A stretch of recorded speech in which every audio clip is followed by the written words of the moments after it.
कृपया तालियों की गड़गड़ाहट से इस विशेष अवसर का अभिवादन करें।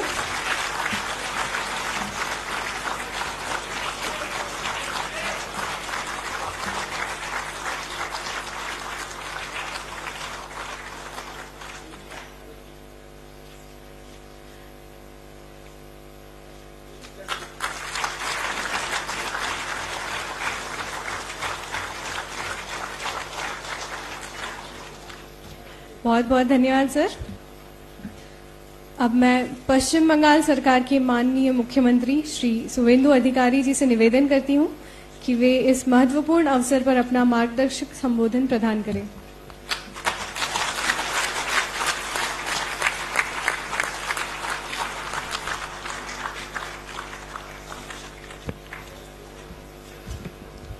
भारत माता की जय।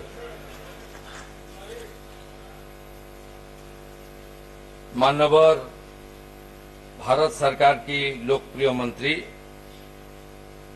खास करके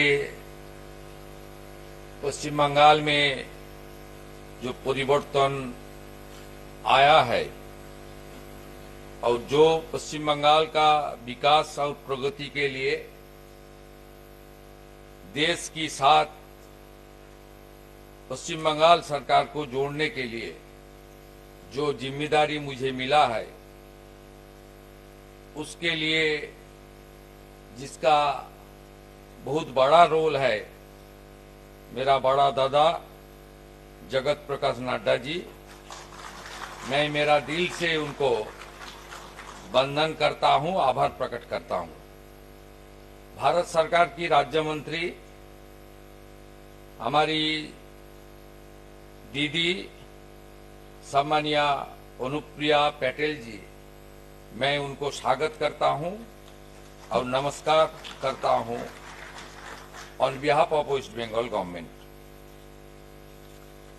हमारी भारत सरकार की स्वास्थ्य सचिव माननीय पुण्या सलीला जी, मैं उनको धन्यवाद देता हूं। हमारी सरकार का 1 महीना पूरा नहीं हुआ, 9 तारीख 1 महीना पूरा होने वाला है। इतना जल्दी उनकी दफ्तर हमारी पश्चिम बंगाल सरकार की हेल्थ डिपार्टमेंट का साथ ये काम कर दिया, इसलिए उनको नेतृत्व में भारत सरकार की हेल्थ डिपार्टमेंट का हर आधिकारिक को मैं पश्चिम बंगाल सरकार की ओर से तहे दिल से आभार प्रकट करता हूं। हमारी चीफ सेक्रेटरी, जिन्होंने बंगाल सरकार का हमारी जो ब्यूरोक्रेसी है, हम लोग जो डिसीजन ले रहा हूं उसको इम्प्लीमेंट करने का काम कर रहा है, माननीय मनोज अग्रवाल जी। हमारी एनएचए के सीईओ, जिन्होंने काफी विस्तार से इस तरीके से पश्चिम बंगाल का पिछले सरकार जिनको जनता ने उखाड़ के फेंका, उन्होंने आयुष्मान भारत सहित भारत सरकार की नरेंद्र मोदी जी का नेतृत्व में जितने सारा फैसिलिटी था, उसमें किस तरीके से उन्होंने जोड़ने के लिए इनकार भी किया। काफी विस्तार से डॉक्टर सुनील कुमार बर्नाल जी उन्होंने बताया, मैं उनको धन्यवाद देता हूं।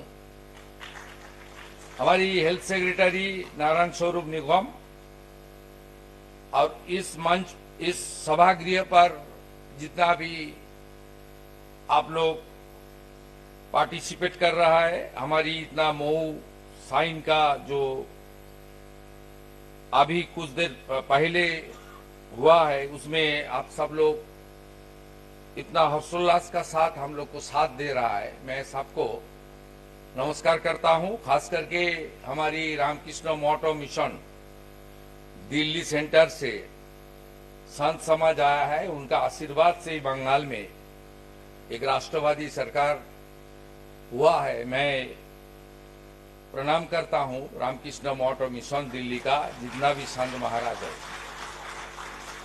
हमारी पत्रकार मित्रों लोग यहाँ सब है और बंगाल में भी सब मीडिया आज का इस महत्वपूर्ण कार्यक्रम को सीधा प्रसारण कर रहा है। एक प्रोग्राम कलकत्ता में भी हो सकता था, लेकिन माननीय नड्डा जी उन्होंने इस प्रोग्राम में देश की राजधानी में करने का साथ इसका इम्पोर्टेंस ही इतना उन्होंने बढ़ा दिया, इसलिए मैं नड्डा जी को आभारी हूं। अब सबको मालूम है 2018 23 सितंबर झारखंड का कैपिटल रांची से विश्व के सबसे लोकप्रिय नेता हमारी देश के प्रधानमंत्री नरेंद्र मोदी जी इस कर्मसूची को देशवासी के लिए शुरू किया था, लेकिन 3 स्टेट इनकार कर दिया कि यहां नहीं चलेगा। ये सब कौन था? एक उड़ीसा था जो 2024 में जनता ने उनको टाटा बाई बाई कर दिया। दूसरा प्रदेश था दिल्ली, उसको भी मैं देखता हूं अपने क्रिएटर।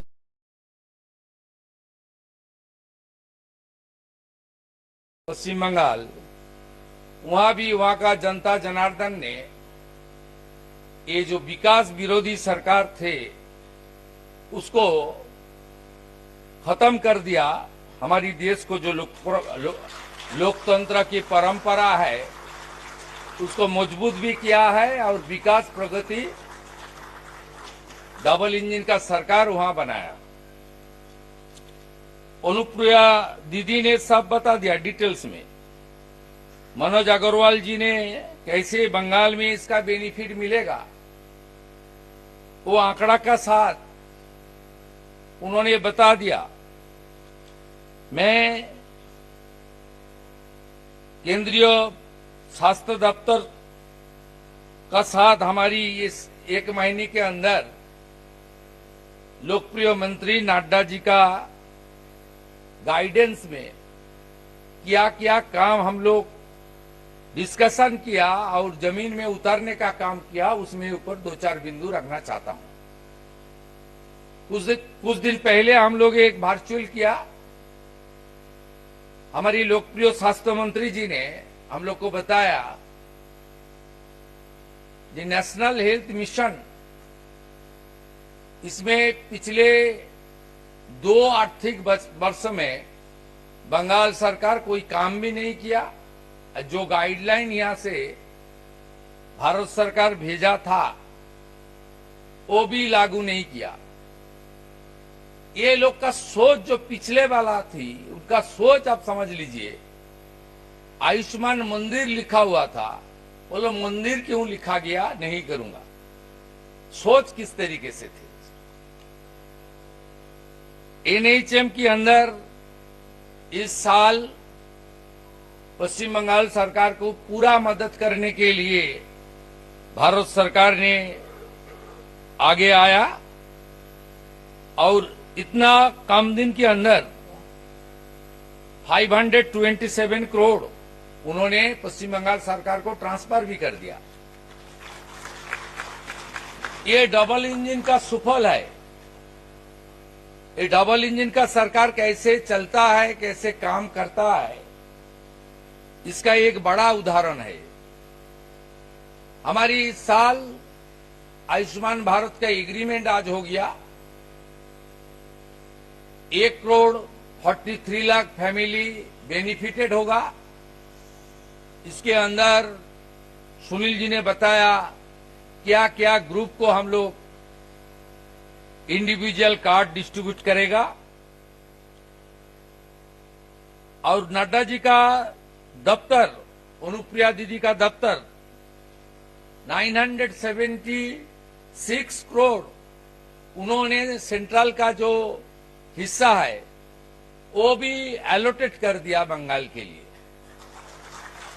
इसलिए भाषण और पेपर्स नहीं, जमीन में काम को किस तरीके से उतरना चाहिए। मोदी जी का नेतृत्व में भारत सरकार एक सब काम कर रहा है। उन्होंने एडवाइस दिया था, हमारी 14 इयर्स का जो बहन है, बेटी है, HPV वैक्सीनेशन चालू करे।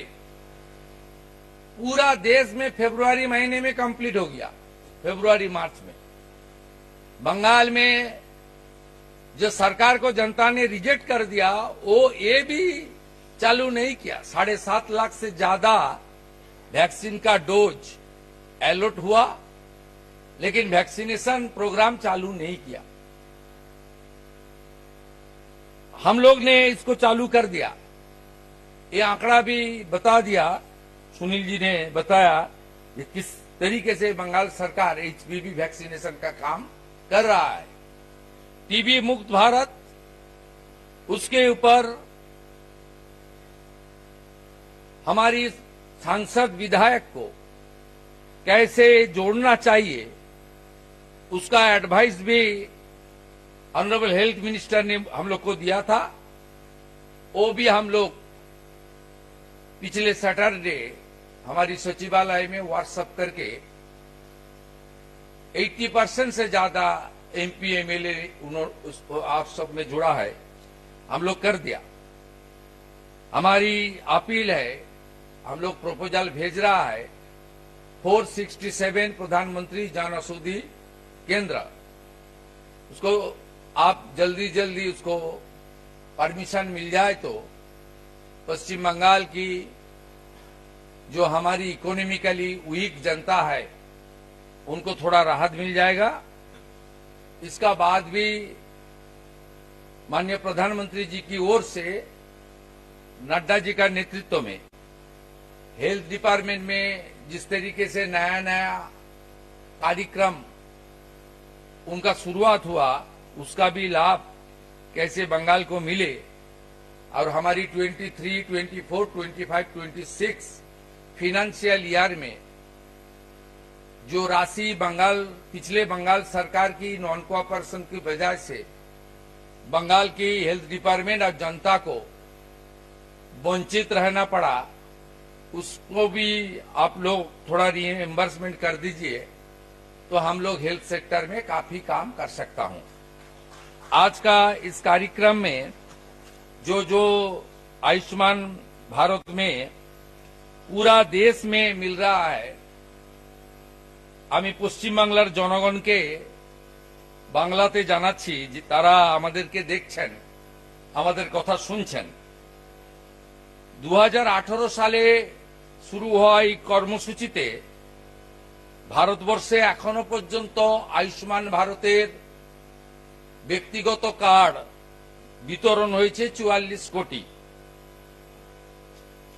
মোট 31 মে 2026 পর্যন্ত 36,193টি হসপিটাল এতে যুক্ত হয়েছে, যার মধ্যে প্রাইভেট হসপিটাল আছে 16,557। এখনো পর্যন্ত পশ্চিমবঙ্গে প্রচার আছে আয়ুষ্মান ভারতের কার্ডে নাকি সুযোগ সুবিধা পাওয়া যায় না। আমি পশ্চিম বাংলার সম্মানীয় জনগণের উদ্দেশ্যে জানাই, মাননীয় মোদিজির নেতৃত্বে ভারত সরকার 12.17 কোটি হসপিটালে ভর্তি হওয়া মানুষকে 1.82 লক্ষ কোটি টাকা এখনো পর্যন্ত দিয়েছেন এই কর্মসূচিতে, যেটা থেকে পশ্চিমবঙ্গ গত 8 বছর বঞ্চিত হয়েছে শুধু রাজনীতির কারণে। এর মধ্যে 49% আয়ুষ্মান কার্ড মহিলাদের জন্যই অনুমোদিত হয়েছিল, আর হসপিটালে যারা উপকৃত হয়েছেন তাদের মধ্যে 49% মহিলা রয়েছেন।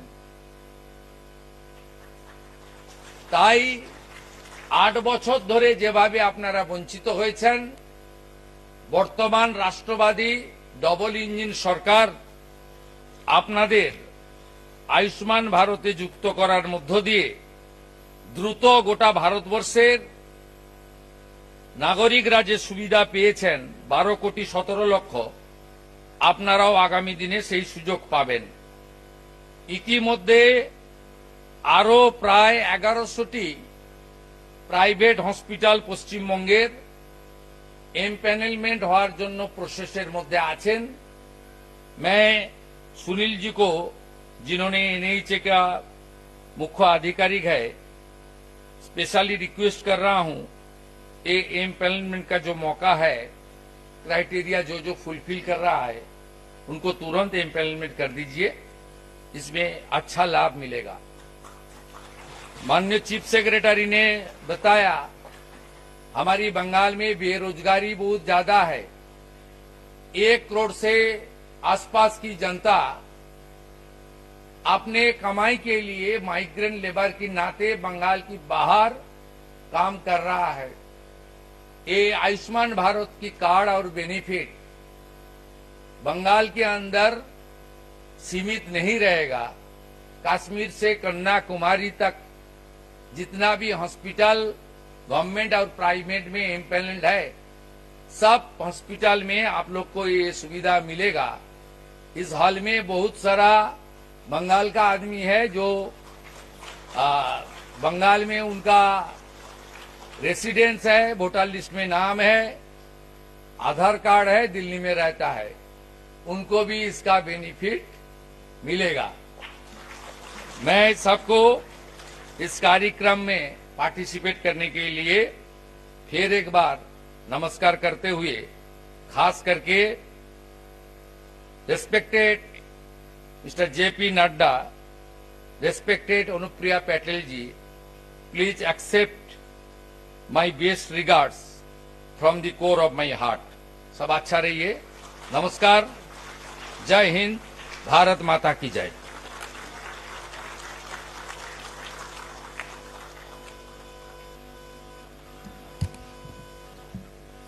बहुत बहुत धन्यवाद माननीय मुख्यमंत्री जी।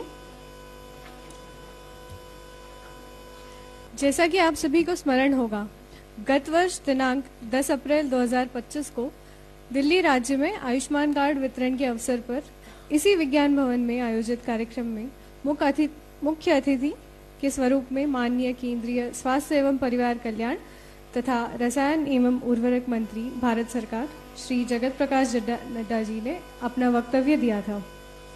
उनके वक्तव्य में व्यक्त विचार आज के परिप्रेक्ष्य में अत्यंत प्रासंगिक प्रतीत होते हैं। आइए उस प्रेरणादायी संबोधन का एक संक्षिप्त झलक देखते हैं। कृपया क्लिप चलाई जाए। आपको ताकत मिली थी, आपने गरीब लोगों की चिंता नहीं की, आपके हाथ से ताकत निकल गई। और मैं एक और उदाहरण देना चाहता हूं। 3 स्टेट्स थे जिन्होंने आयुष्मान कबूल करने से इनकार किया था। एक स्टेट था उड़ीसा, सरकार चली गई, कमल खिल गया।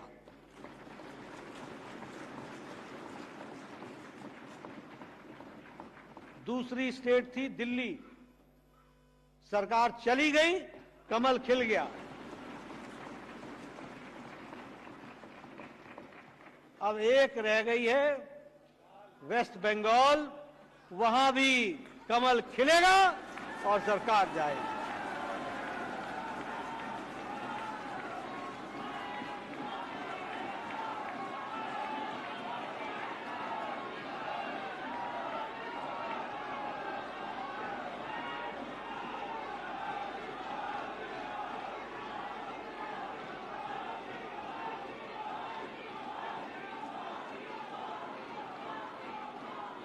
मित्रों, ये जो लोगों के साथ अन्याय करता है वो सरकारें टिकती नहीं है, ये याद रखो। और अहम और घमंड, इसको जनता धूल चटा देती है, ये भी याद रखना चाहिए। अब मैं माननीय केंद्रीय स्वास्थ्य एवं परिवार कल्याण तथा रसायन एवं उर्वरक मंत्री भारत सरकार श्री जगत प्रकाश नड्डा जी से विनम्र अनुरोध करती हूँ कि वे अपने प्रेरणादायी विचारों एवं मार्गदर्शन से हम सभी को लाभान्वित करें।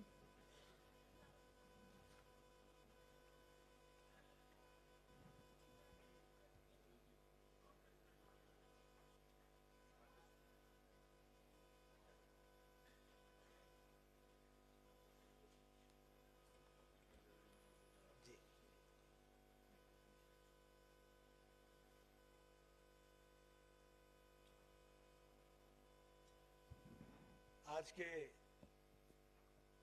आयुष्मान भारत के एमओयू के साइनिंग के इस शुभ अवसर पर हम सबके बीच में विराजमान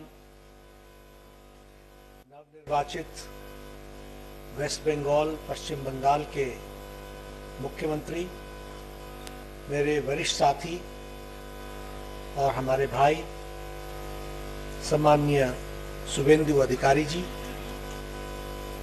भारत सरकार में मंत्री और हमारे साथ स्वास्थ्य मंत्री जी, हमारे वेस्ट बंगाल मुख्य सचिव चीफ सेक्रेटरी मनोज कुमार अग्रवाल जी, भारत सरकार में स्वास्थ्य मंत्रालय में सचिव श्रीमती पुण्य सलीला श्रीवास्तव जी, हमारे नेशनल हेल्थ अथॉरिटी के सीईओ श्री डॉक्टर सुनील बर्नवाल जी, हमारे प्रिंसिपल सेक्रेटरी वेस्ट बंगाल के नारायण स्वरूप निगम जी, हमारे ministry of health and family welfare के अधिकारीगण, नेशनल हेल्थ अथॉरिटी और स्टेट हेल्थ एजेंसी के अधिकारी, हमारे सम्माननीय रामकृष्ण मिशन के संतगण, देवी और सज्जनों, और हमारे मीडिया के साथी, प्रिंट मीडिया, इलेक्ट्रॉनिक मीडिया के मेरे साथी, मेरे लिए बहुत ही सौभाग्य की बात है कि आज मुझे इस ऐतिहासिक दिन में और इस ऐतिहासिक पल में अपने आप को शामिल करने का सौभाग्य मिल रहा है।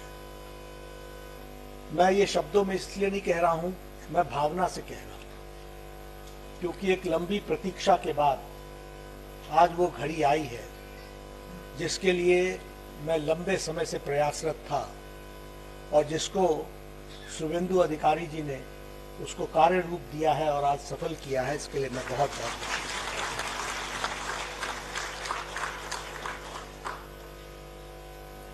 मैं आयुष्मान भारत के बारे में जब चर्चा करता हूं तो कुछ ऐतिहासिक पहलुओं पर भी आपका ध्यान जरूर आकृष्ट करना चाहता हूं।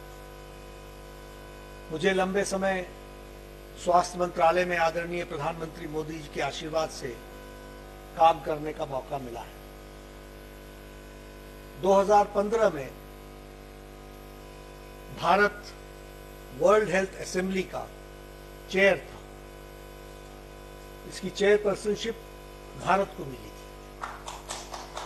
और उस समय मैं स्वास्थ्य मंत्री के बतौर जेनेवा में वर्ल्ड हेल्थ असेंबली को एड्रेस भी किया था और चेयर भी किया था। उस वर्ल्ड हेल्थ असेंबली में उस समय की चर्चा थी यूनिवर्सल हेल्थ कवरेज, यूएचसी, एक बहुत बड़ा विषय था और मैं सोचता था कि क्या भारत कभी यूएचसी की बात सोच सकेगा, कभी यूनिवर्सल हेल्थ कवरेज के बारे में सोच सकेगा। मुझे एक प्रश्न था मेरे मन में कि यह कभी हो पाएगा। मैं जब भारत आया, लौटा, घर आया, तो मैंने आदरणीय प्रधानमंत्री से चर्चा की और हमने ये कहा कि हमको भी कुछ सोचना चाहिए। एक स्कीम लेकर के मैं प्रधानमंत्री जी के पास गया तो प्रधानमंत्री जी ने उस समय मुझे कहा कि थिंक समथिंग बिग, बड़ा सोचो। 140 करोड़ का देश है और इसके बारे में जब हम चर्चा करते हैं तो हमें जो इम्पैक्टफुल इम्पैक्ट आ सके, इस तरीके की हमको योजना लेके आनी चाहिए।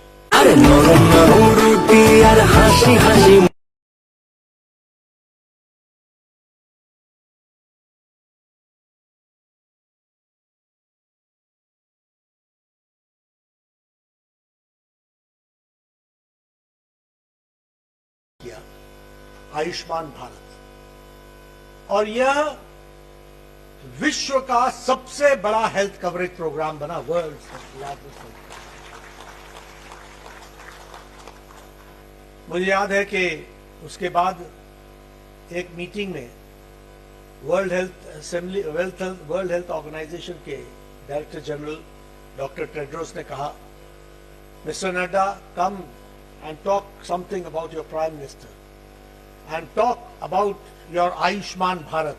World should know how India has done this Ayushman Bharat.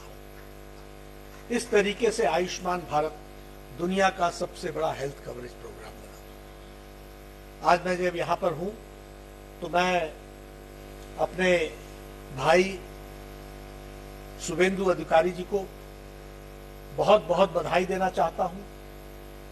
आदरणीय प्रधानमंत्री मोदी जी के नेतृत्व में और आपने जो जमीनी स्तर पर जो लड़ाई लड़ी, आज आपने वेस्ट बंगाल में सिर्फ हमारी सरकार बनाने के लिए मोदी जी के नेतृत्व में ही कारण नहीं किया है।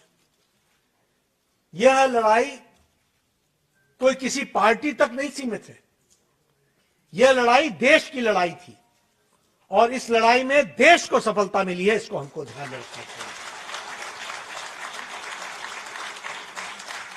मैं इसलिए कह रहा हूं क्योंकि मैं इसका चश्मदीद गवाह हूं। मैंने देखा है कि किस तरीके से दिन दिहाड़े मर्डर्स होते रहे और एफआईआर तक लॉन्च नहीं होती थी।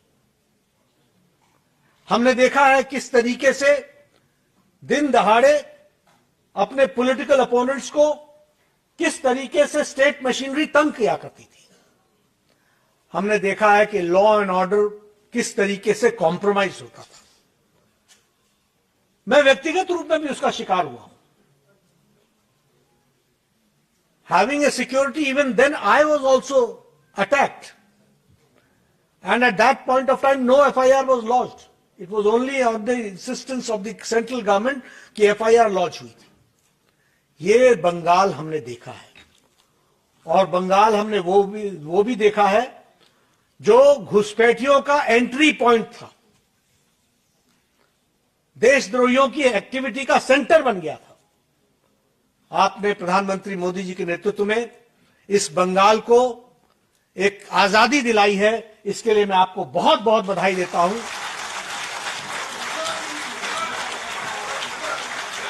और बंगाल के लोगों को विशेष करके बधाई देता हूं। वो कहते थे कि आप हमें सिर्फ वोट देने का सुरक्षित अधिकार दे दो, बाकी हम बंगाल संभाल लेंगे। आप समझिए कि क्या स्थिति है रही होगी। मैं उस समय के सीईओ, चीफ इलेक्शन ऑफिसर अपने अग्रवाल जी को भी बधाई देता हूं, जिन्होंने इस काम में सफलता हासिल की है। ये तो मैंने लॉ एंड ऑर्डर की बात की, लेकिन मैं चश्मदीद गवाह हूं। 2018 में जब मैंने ममता जी को कहा कि आयुष्मान भारत लागू करना है और करना चाहिए, हम नहीं करेंगे, हमने नहीं करना है।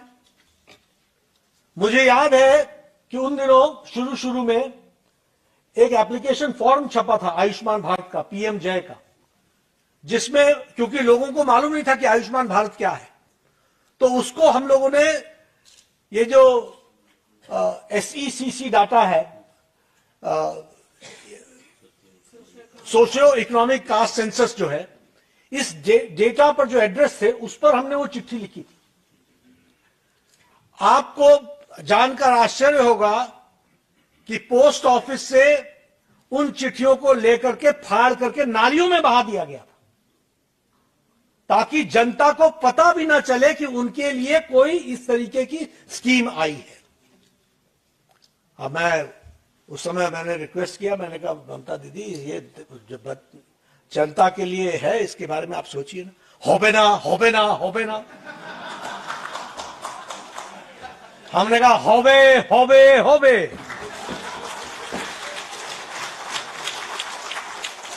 और ये हुआ।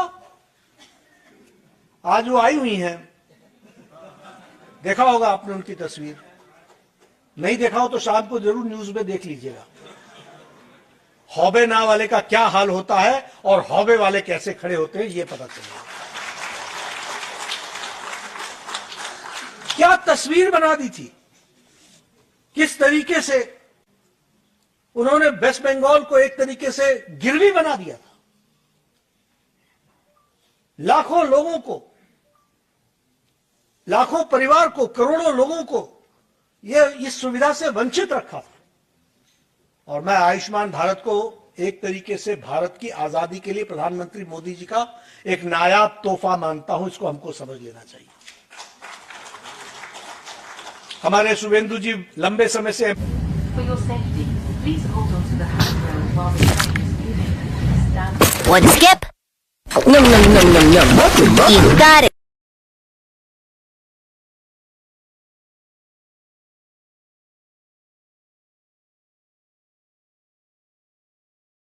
करते थे और कहते थे कि इसकी किडनी का ट्रांसप्लांट होना है, कृपया करके मुख्यमंत्री राहत कोष से कुछ पैसा दिलाइए। और वो एस्टीमेट लेकर के आते थे 3 लाख का। हम मुख्यमंत्री के पास जाते थे, मुख्यमंत्री बोलते थे भाई हमको सबको देना है, हम पूरा नहीं देंगे, हम 1 लाख दे देते हैं, बाकी आप इंतजाम करो। होता क्या था, वह 2 लाख इंतजाम कर नहीं पाता था, ये 1 लाख खर्च हो नहीं पाता था, और वह व्यक्ति के वो किसी काम नहीं आता था। किसी का बाईपास सर्जरी करानी होती थी, गरीब लोग, रिक्शा चलाने वाला, ऑटो रिक्शा चलाने वाला, लिफ्टमैन, ऐसे गरीब लोग जो जिनके घर में अगर बीमारी आ जाए तो समझो कि एक तरीके से डेथ वारंट आ गया है। बुजुर्ग बोलता था कि बच्चों की पढ़ाई मत रोको, मैं तो जाने वाला हूं, मेरे लिए क्यों इलाज में पैसे खर्च कर रहे हो। मैं तो हमारे यहां बोलते औखे सौखे, जैसे तैसे, मैं तो अपनी जिंदगी निकाल लूंगा और निकल गई है मेरी जिंदगी, तुम बच्चों की पढ़ाई मत रोको। किसी घर में कैंसर हो जाता था तो वहां या तो जमीन बेचनी पड़ती थी या घर बिक जाता था। यह भारत ने 2018 से पहले देखा है, यह वास्तविकता है। मैं मेंबर पार्लियामेंट था, ब्रह्मपुत्रा में रहता था, मेरा लिफ्टमैन मुझे हमेशा ऊपर 8वीं मंजिल पर ले जाता था और नीचे, वो कभी हंसता नहीं था। मैं मुस्कुराने वाला, मैं हमेशा नमस्कार क्या हाल, लेकिन मैंने देखा कभी भी उसमें मुस्कुराहट नहीं आती। मैंने पता करवाया कि लिफ्टमैन को क्या है, तो पता चला कि लिफ्टमैन की वाइफ को हार्ट की प्रॉब्लम है और वो ऑपरेशन नहीं करा पा रहा है, इसकी उसको तकलीफ है। जब मैंने उससे बातचीत की, मैंने कहा जाओ राम मनोहर लोहिया हॉस्पिटल में आप एस्टीमेट बनवाओ, मैं कोई व्यवस्था करूंगा। मैंने किसी तरीके से वहां कॉर्पस फंड होता है उसका उपयोग करते हुए उसको इलाज कराया। मैंने देखा कि एक आम आदमी के जिंदगी में एक हार्ट का पेशेंट घर में हो तो तकलीफ क्या होती है, और उसके बाद उसके जीवन में सुधार कैसे आता है, इसका हमने जीता जागता प्रमाण देखा। इसलिए और आज लगभग 1.78 लाख करोड़ 1.82 लाख करोड़ के लोगों को इलाज के लिए पैसे आदरणीय प्रधानमंत्री मोदी जी के द्वारा दिए जा चुके हैं। इसको हमको समझना चाहिए, ये आयुष्मान भारत है। और इसलिए अगर मैं आयुष्मान भारत की बात करूं तो मुझे लगता है कि यह सच में मानवता से प्रेरित यह स्कीम जो आज वेस्ट बंगाल में भी लागू होगी और उसके माध्यम से वेस्ट बंगाल की जनता को इसका लाभ मिलेगा, ये बहुत ही उत्तम कार्य है, जिस उत्तम कार्य में मुझे भी जुड़ने का सौभाग्य प्राप्त हो रहा है। मैं अपने आप को गौरवान्वित भी महसूस करता हूं और मैं अपने आप को एक तरीके से ईश्वर का आशीर्वाद भी मानता हूं कि मुझे ये स्कीम में अपने आप को जोड़ने का मौका मिला है। सब लोगों ने बता दिया है, आज लगभग इस स्कीम में जब 10 करोड़ 74 लाख परिवार से शुरू हुआ था, उसमें आज 70 साल को और जोड़ लेंगे, और अगर आशा वर्कर्स के 37 लाख परिवारों को जोड़ लेंगे तो कुल मिलाकर के और 6 करोड़ हम इंडिविजुअल्स को जोड़ लेंगे, तो इस तरीके से एक बड़ी संख्या में, एक आयुष्मान भारत में बड़ी संख्या में लोग जुड़ने वाले हैं और उसका लाभ उठाने वाले हैं। मैं यहां यह भी आपको बताना चाहता हूं, खास करके पत्रकार बंधुओं को, क्योंकि कई बार ये चर्चा होती है कि इसका फर्क क्या पड़ा है। इसका फर्क ये पड़ा है कि आउट ऑफ पॉकेट एक्सपेंडिचर, यानी मेरे जेब से जो पैसा 2018 के पहले जो 62.6% खर्च होता था, आज वो 43.4% पर आकर रुक गया है। यानी इतना फायदा साधारण व्यक्ति को इसके माध्यम से मिला है, इसको भी हमको ध्यान में रखना चाहिए।